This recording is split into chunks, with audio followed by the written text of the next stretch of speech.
My neighbor Tom is a retiree and one of the most social people I know.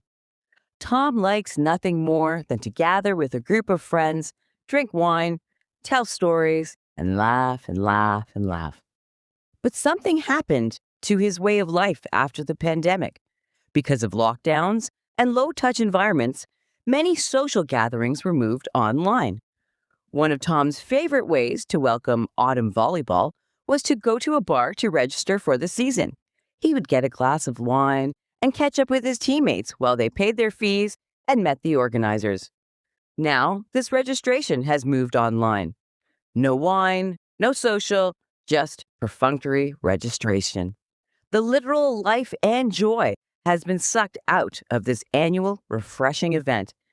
And he's not the only one.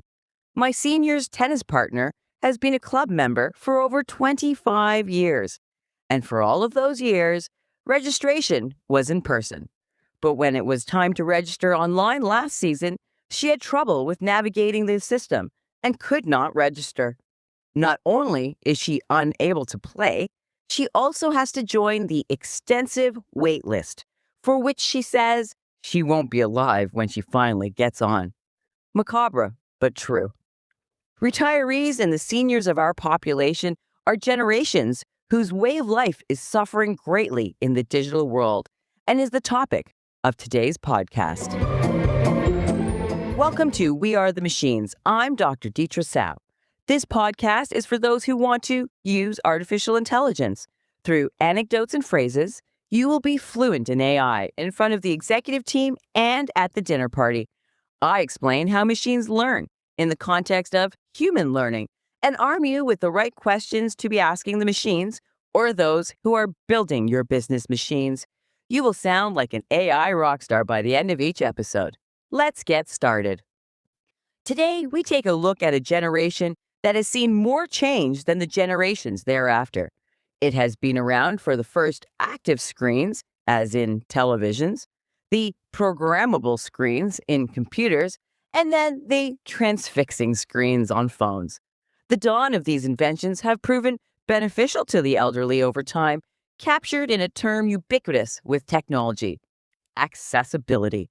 The internet and AI technology are accessible. As long as you have a computer and can remember your password or where you put it, you can access radio stations from around the world, see your grandchildren's faces in a video call, and have directions spoken to you wherever you go. There are other benefits, such as managing mental health by conversing with Copilot, voice-to-text applications, and of course, online shopping.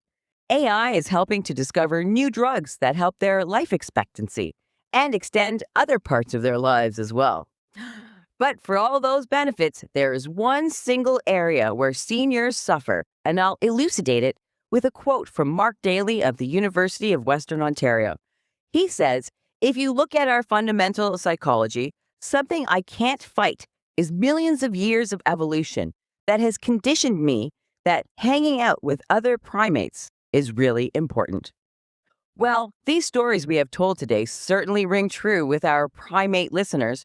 Think about how lonely and un-gorilla-like our beasts look in the zoo. Indeed, the solitary human is at risk as we move further away from family homes towards jobs or nature. And AI wants to help with this, with tools called companion robots for seniors. These light-driven sensing robots play surrogate for a human companion in a home.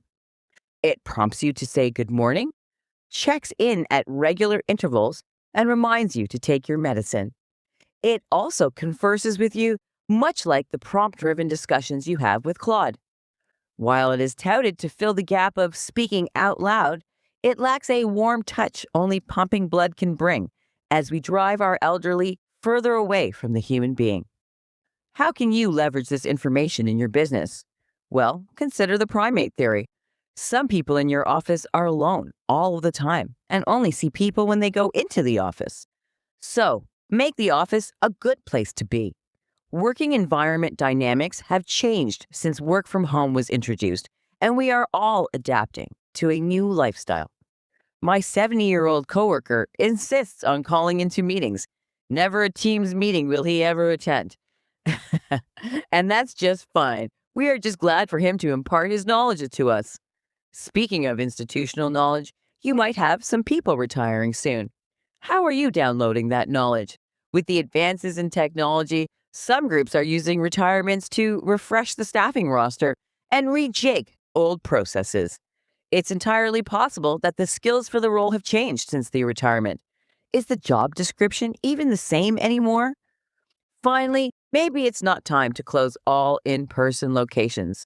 There is a generation of people who are still able to visit and like it, as it provides an outing in an otherwise sedentary life.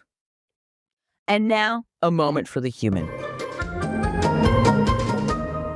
Protect your elders. They are being asked for information all of the time and prey to online bullying tactics. Elders have your information too, by the way. And one more story for the elderly. My neighbor Tom used to have a part-time job in his post-retirement life. He worked at a liquor store with managers almost half of his age. One day, a customer entered the store. Tom saw this customer and warned his manager, "That guy is really messed up."